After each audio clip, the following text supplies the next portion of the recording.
మానవ జీవితమే ఒక మహాభారతం. ఈ కార్యక్రమాన్ని మీకు సమర్పిస్తున్న వారు వైష్ణవి క్యాటరర్స్.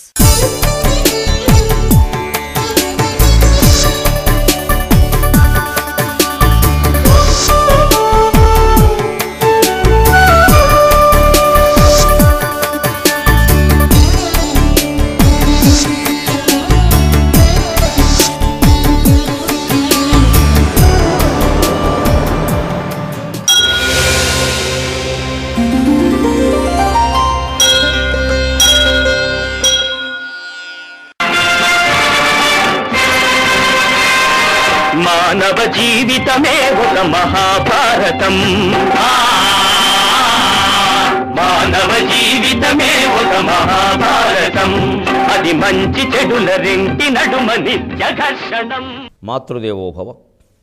తంతువు సర్వలోకముల ధారణ చేసెడిదమ్మగాదే, ఆ తంతువదే స్వయంబుగ వితంతువుగా నెటులౌను.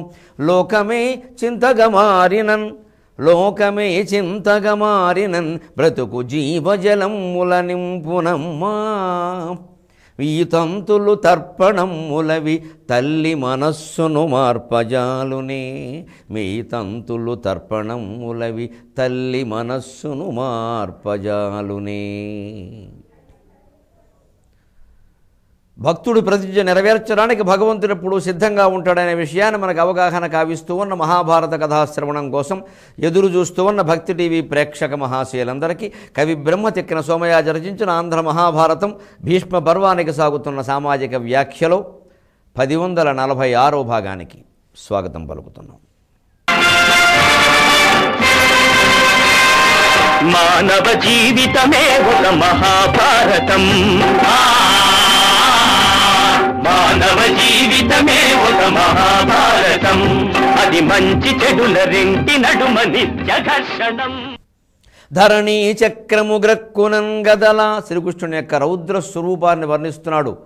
ఒక్క తేడా గమనించండి, చక్రం పట్టుకుని దూకినట్టుగా చాలామంది అనుకుంటూ ఉన్నాం.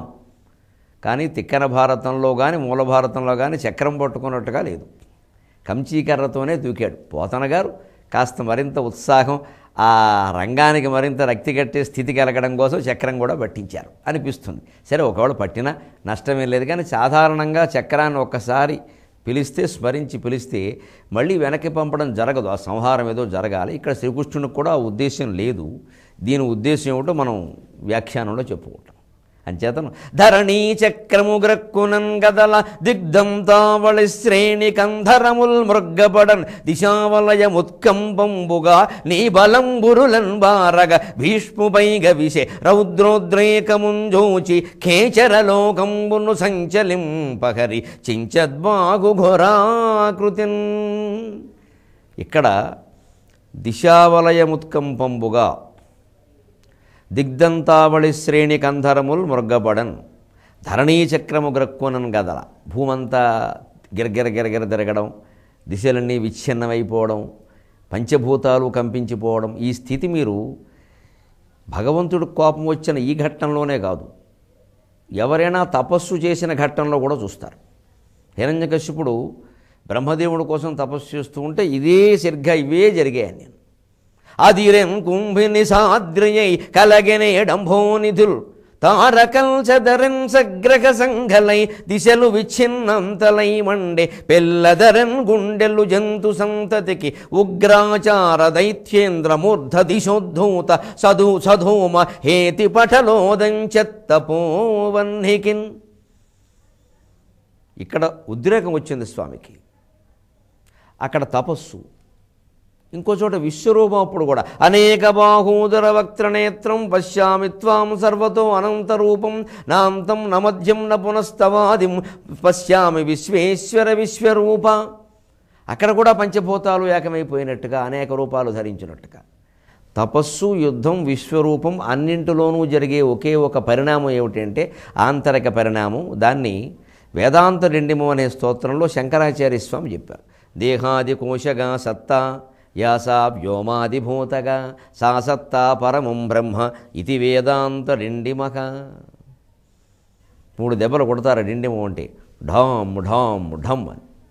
ఆ 2 దెబ్బలు ముందేమిటంటే దేహాది కోశగా సత్తా ఢాం, యాసా వ్యోమాది భూతగా ఢాం, సా సత్తా పరమం బ్రహ్మ ఢం. అదనమాట. నీ దేహంలో పంచకోశాల్లో అన్నమయ కోశం, ప్రాణమయ కోశం, మనోమయ కోశం, విజ్ఞానమయ కోశం, ఆనందమయ కోశంలో ఏ సత్తా ఉందో అదే ఆకాశం, వాయువు, అగ్ని, నీరు, భూమిలో ఉంది. ఆసాసత్తా పరమం బ్రహ్మ. అంచేత నీ దేహంలో కనుక నువ్వు ఇది పంచభూతాత్మకమని తెలుసుకుని ఇందులో ఉండేటువంటి ఆత్మ తేజస్సుని విజృంభింపజేయగలిగితే అది మొత్తం పంచభూతాలను ఆక్రమిస్తుంది. నీ దేహంలో ఉండే పంచభూతాలు కాదు, మొత్తం విశ్వంలో ఉండే పంచభూతాలు. ఎలాగా? మనం ఒక గ్లాసుడు నీళ్ళల్లో ఏదన్నా ఒక పదార్థం చక్కెర లాంటిది వేసినప్పుడు ఆ చక్కెర కలిపిన నీళ్ళని కొంచెం ఎక్కువ నీళ్ళలో పోసామనుకోండి, అప్పుడు కూడా ఆ చక్కెర పాలు అందులో కనిపిస్తుంది, ఎంతో కొంత. సరే, అంత నీళ్ళలో కలవాలంటే ఇంకొంచెం ఎక్కువ వేయాలి, అంతే కదా. అంచేత నీలో గ్లాసు నీళ్ళకి సరిపడగా మనం పంచదార నీళ్లు తాగాలి, కాస్త వేడి చేసింది అనుకున్నప్పుడు కొద్దిగా చక్కెర వేస్తాం. అదే ఒక 50 మందికి ఆ పంచదార నీళ్ళు ఇవ్వాలి, లేదా పానకం ఇవ్వాలంటే ఒక 500 మందికి ఇవ్వాలంటే గుండెగల కొద్దీ కలుపుతాం. అంటే ఏం చేసాం? ఇదే నీళ్లలో ఇదే వేసే బెల్లాన్ని, ఇదే వేసే చక్కెరని, ఇదే వేసే మిరియాలను ఎక్కువ పాడు చేసాం.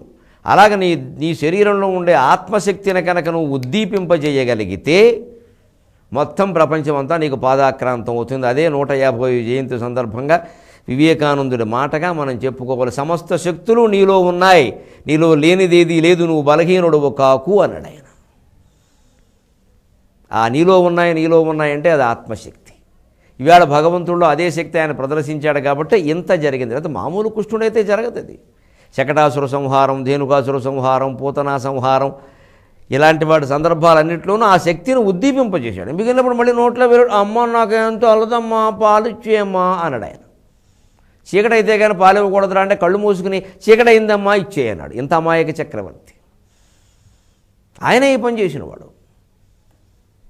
ఆ రకంగా పరమాత్మ చరణాకవలా పట్టుకుని దూకుతూ భీష్ముని వైపు వస్తూ ఉంటే లలిత పీతాంబరంబు విలాసముప్ప. తిక్కన గారికి మళ్ళీ అవకాశం రావద్దు మాబోటు కవులకు వర్ణించడానికి. ఇటువంటి అవకాశాన్ని వదులుకుంటే కవి అవుతాడా? యుద్ధం చేసే అవకాశం వదులుకుంటే వీరుడవుతాడా? లలిత పీతాంబరంబు విలాసమొప్ప సింహనాదోద్భటం బగు చెలువుతోడ, సింహనాదోద్భటం బగు చెలువుతోడ, మెరుగు వెలుగును గర్జయు మెరయవచ్చు కారు మొగిలన కృష్ణునాకారముపే, అలిగిన వేళనే చూడాలి గోకుల కృష్ణుని అందాలు, అలిగిన వేళనే చూడాలి. మహానుభావులు ఎన్టీ రామారావు గారు సావిత్రి ఉన్న సినిమా ఓసారి గుర్తు చేసుకోండి. ఆడవాళ్ళ కోపం రావడం, మగవాళ్ళ బతిమాడడం, శ్రీకృష్ణ తులాభారంలో జమునకి సత్యభామగా కోపం రావడం, ఎన్టీ రామారావు గారు కృష్ణుడిగా బతిమాలడం ఎంత అద్భుతంగా నటించాడో మనం చూసాం. ఎటువంటి అహంకారము లేకుండా పాదాభివందనం అంటే చేసేసాడు అంతే. అది నటన అంటే అంతే. కృష్ణపాత్రకి రామపాత్రకి ఇక మరొకడు పుట్టలేదు కూడా. ఎన్టీ రామారావు అంటే ఎన్టీ రామారావు, ఇంకా ఆ 2 పాత్రలు ఆయనే వేయాలి. ఇంకా అలాగే తాను కోపం నటించి భారీ చేత బతిమాలించుకోవలసిన సందర్భంలో కూడా సాంఘిక చిత్రాలు చక్కగా చేశాడు. ఆ బొంగమూతి మంచి కోటేరు లాంటి ముక్కు, ₹1 ముక్కు అండి అది. ఎవడు ఇచ్చేవాళ్ళు లేడు, మన దగ్గర లేవు ఇద్దామంటే. అందుకని అటువంటి ముక్కుతో ఆ ముక్కు మీద కోపాన్ని మగవాడు చూపిస్తుంటే ఆడది బతిమాలడం ఉందే సావిత్రి అద్భుతంగా చేసింది. అలిగిన వేళనే చూడాలి గోకుల కృష్ణుని అందాలు. అది అలక, ఇది కోపం. అలక కంటూ కొంచెం పై స్థాయి. అందుకని ఇక్కడ వర్ణిస్తున్నాడు ప్రత్యేకంగా. మెరుగులు ఆయన మేఘం, కోపం మెరుపు, ఆయన మేఘం గర్జినే ఉరుము. ఏమిటి చూస్తుంటే ఇలాగా? ఆ పక్షాన్ని ఉన్నందుకే నేను సహించాను భక్తుడవేనా. నీ ఇబ్బందులు నీకుంటాయి, నీ సంసార పక్షం నీది, నీ పద్ధతి నీది, నీ బాధ్యత నీదని. చివరికి ధర్మాన్ని ఓడిపోయే స్థితికి తీసుకొస్తారా? ధార్మికమైన మేధావులై ఉండి ఇది మేధావులందరూ గుర్తుపెట్టుకోవాలి. మనకి భగవంతుడు తెలివితేటలు ఇచ్చింది, పాండిత్యం ఇచ్చింది సంప్రదాయాలు కాపాడడానికి. ముఖ్యంగా రామాయణ భారత భాగవతాలు వేదశాస్త్రాలు ఏ సంప్రదాయాన్ని, ఉపనిషత్తులు ఈ దేశంలో ఏ సంప్రదాయాన్ని నెలకొల్పోయి ఆ ఉత్తమ జ్ఞాన సంపదని కాపాడడానికి ఇచ్చాడు తప్ప అందులో ఈకలు లాగడానికి కాదు. తెలివితేటలను అలా ఉపయోగిస్తే ఇలా వస్తుంది కోపం భీష్ముడికి. పోనీ నిజమే, మీరేదో మీ బాధ మీరు పడుతున్నారు, మీరు అనుసరించకపోతే అనుసరించకపోండి. ఎదురు దీనికి వ్యతిరేకంగా గ్రంథాలు రాస్తారా? మట్టి కొట్టుకుపోతారు పురాణాలకు వ్యతిరేకంగా గ్రంథాలు రాసిన అందరూ కూడా. అదేదో తెలివితేటలు మేధాశక్తి అనుకోకండి. ఇప్పటికే జాతి నాశనం అయిపోయింది ఏ రకమైన క్రమశిక్షణ లేకుండా. ఆదర్శ పురుషుడిగా ఎవరిని చూపిద్దామన్నా ఆయన పండుకున్నాడే ఆయన మీద విమర్శ, దాని మీద చర్చ. ఒక హిందువుల విషయంలోనే జరుగుతున్న అన్నింటిలోనూ హిందువులు లోకవుతున్నాం అంతే. అందుకనే ఈసారి ఓట్లన్నీ హిందుత్వానికే పడాలి. హిందూ ధర్మాన్ని రక్షిస్తావా లేదా, అసలు హిందువుల పట్ల నీ గౌరవం ఉందా లేదా అని అడిగి ఓటేయాలి మనం. లేకపోతే ఇంకా ఈ మీడియా వారి వల్ల ఇంకా లోకమైపోతాం. శ్రీరామనవమి నాడు రామాయణం మీద చర్చ వ్యతిరేకంగా, కృష్ణాష్టమి నాడు కృష్ణుడి చర్యల మీద చర్చ. ఈ మొత్తం తీవ్రంగా వ్యతిరేకించవలసిన వ్యవహారాలు. మేధావైన వాడు ఆర్ష సంప్రదాయాన్ని కాపాడడం కోసం వాడికి తెలివితేటలు కానీ ఇష్టం వచ్చినటువంటి విషయాలు ప్రచారం చేయడానికి కాదు, లేనివి ఉన్నవి కల్పన చేసి. ఇంతకాలంగా మనం అనుకుంటున్న చక్రం పట్టిన విషయమే భారతంలో లేదు, మనం పట్టించాం. సరే తప్పు లేదు, అటువంటి కల్పన ఎటువంటిదని కోపం వచ్చిన చక్రం పట్టకపోతే ఏదో పడతాడు, అది ఇబ్బంది లేదు. అది ఉన్న విషయాన్ని ఉదాత్తం చేసే కల్పన. మదికిను ఉదత్త కల్పనల మక్కువగలిగిన విశ్వనాథ శారద సకలార్ధదాయిని సురద్రువు రామకథన్ భజింపుడి. ఒక చరిత్రను కావ్యంగా రాసేటప్పుడు ఉదాత్తమైన కల్పన ఉండొచ్చు. అటువంటి కల్పనలు కల్పవృక్షంలో కూడా విశ్వనాథ వారు చాలా చేశారు. అందుకే ఆ మాత్రం ఉదాత్త కల్పనను అంగీకరించలేని వాడు ఇది వాల్మీకంలో ఉందా ఇది వాల్మీకంలో ఉంది పీకేవాళ్ళు నా దగ్గర రాకుండా కావ్యం చదవకుండా అన్నాడు ఆయన. అది ఉదాత్తమైన కల్పన మనం అంగీకరించి. ఏదో రామచంద్రుడు బాల్యాన్ని గురించి ఆయన 30 పద్యాలు రాస్తాడు. రాముడు ఇన్ని ఆటలు ఆడాడా, రాముడు కబడ్డీ ఆడాడా, గోటీబిల్లి ఆడాడని తెలుగు రాముడు ఆడతాడు, నువ్వు మాట్లాడక ఆనందించు, పద్యాలు చదువుకుని ఆనందించు అంతే. ఇదే ఉదాత్త కల్పన. రాముడైతే ఆటలాడకూడా. అంతేగాని రాముడు చెట్టు దగ్గర కూర్చున్నాడు, చీమ కొట్టింది, లక్ష్మణుడు గోకేడు, ఈ అధమ మాటలు రాయకూడదు. అది ఉదాత్త దెబ్బతింటుంది అక్కడ. అలా రాస్తే ఆ మేధావుల మీదకి చక్రం పట్టుకుని ఉరకడానికి చర్నాకోలతో ఉరికాడు భీష్ముడి మీదకి. మీ మీదకి చక్రం పట్టుకుని రావడానికి మా కృష్ణుడు సిద్ధంగా ఉన్నాడు, దమ్ముంటే కాసుకోండి. లలిత పీతంబరంబు విలాసమొప్ప సింహనాదోద్భటంబగు చెలువు మీరా. ఉపమానాల జాగ్రత్త గమనించు. లలితమైన పట్టుబట్ట, పచ్చని పట్టుబట్ట, అది విలాసంగా ఇలా ఎగురుతోంది గాలికి.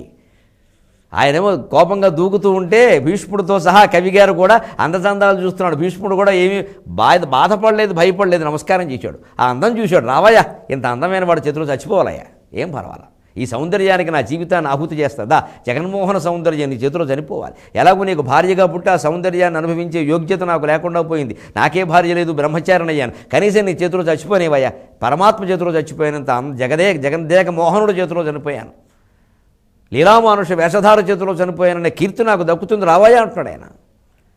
అందుకని లలితమైన పట్టుబట్ట విలాసంతో ఇలా ఎగురుతూ ఉండగా ఆయన ఇలా దూకేసరికి ఆ చెంగు ఇలా అందనమాట ఒక్కసారి. అదో అందం, స్టిల్ ఫోటోగ్రఫీ వెంటనే ఫోటో తీయాలి కానీ అది.